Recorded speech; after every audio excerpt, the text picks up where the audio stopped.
দেখেন একটা বন্যা শুরু হয়েছে দেশে, ভয়াবহ বন্যা, এবং কি বিতর্ক উঠেছে আমাদের সামনে এখন প্রশ্ন, এটা কি ওয়াটার সন্ত্রাস, মানে পানি সন্ত্রাস করা হচ্ছে? কেন এতগুলো পানি এলো? আমি কিন্তু এই দোষ দিচ্ছি না যে এই বন্যা ভারত তৈরি করেছে, নয়, অতিবৃষ্টি হয়েছে, এটা পত্রিকার পরে লেখালেখি দেখেছেন।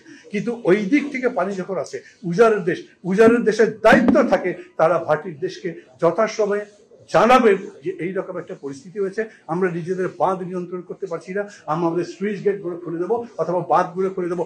সেইটা তারা করে নাই, এবং তারপরে মিথ্যাচার করেছে যখন সেই ব্যাপারে অভিযোগ হয়েছে যে এটা আপনারা করলেন না কেন। আমাদের সামনে এই প্রশ্ন এসছে, খেয়াল করবেন, অন্তর্বর্তী সরকারের পানি সমস্যার সমাধান করবার কথা না, কিন্তু এখন অন্তর্বর্তী সরকারকে এই পানির ব্যাপারে কথা বলতে হচ্ছে, হবে।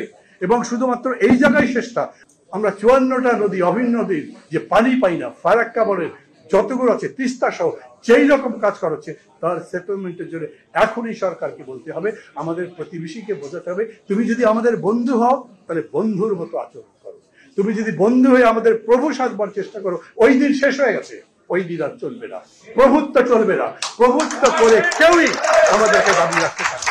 আবার বলি, এটা হই হই করে আবেগের বিষয় নয়, আমরা কতখানি এটা লড়াই করতে পারবো, এখন যারা আছেন কিংবা ভবিষ্যতে যারা যাবেন তাদের সবাইকে মনে করতে হবে বাংলাদেশের স্টেক আছে, আমাদেরও সম্ভব।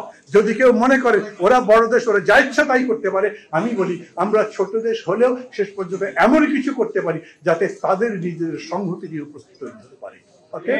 অতএব আমরা কারো কাছে মাথা নত করবো না। ওই যে গল্প শুনেছেন না, পিঁপড়ার কি করতে পারি, বিরাট হাতি যায়, কিন্তু একসময় যখন দেখেছে উপরে একটা পাখি কোনো একটা কিছু ফেলবে তার মাথায়, একটা কামড় দিয়ে সে তার শত্রুকে বিপদ মুক্ত করেছে। আমরা পিঁপড়া নই, আমরা শক্তিশালী, আমরা লড়াই করেছি, আমরা যে লড়াই করেছি ওই লড়াই ভারত কখনো করে নাই। অতএব তাদেরকেও বলি, আমাদেরকে হিসাব করেই কথা বলতে হবে। যদি মনে করেন আগের দিন আছে, আগের মতো, তা চলবে না। আপনি খুব দয়া পরবশ হয়ে যে পতিত স্বৈরাচার স্বেচ্ছাচারী শেখ হাসিনা পুরা শরীর রক্তে যার রঞ্জিত, তাকে আশ্রয় দিয়েছেন, কতদিন রাখতে পারবেন? এখনই হিসাব করেন, আমাদের তার সাথে অনেক হিসাব বাকি আছে, সেই হিসাব শেখ হাসিনার সরকারের সবার সাথে করতে চাই আমরা, কাউকে খাতির করে চলবো না। আমরা বলেছি, ওই যে অর্থমন্ত্রী স্বরাষ্ট্রমন্ত্রী বলেছিলেন না, পুলিশ এরকম করে গুলি করে, বাজে কথা, পুলিশকে প্রত্যেকটা গুলির হিসাব দিতে হয়। এখন প্রত্যেকটা গুলির হিসাব আমরা চাই, কোথায় কোথায় কাকে কাকে গুলি করেছেন, কতগুলো মানুষ মারা গেছে, সবার ব্যাপারে জানতে চাই। সরকারকেও সেটা বলেছি।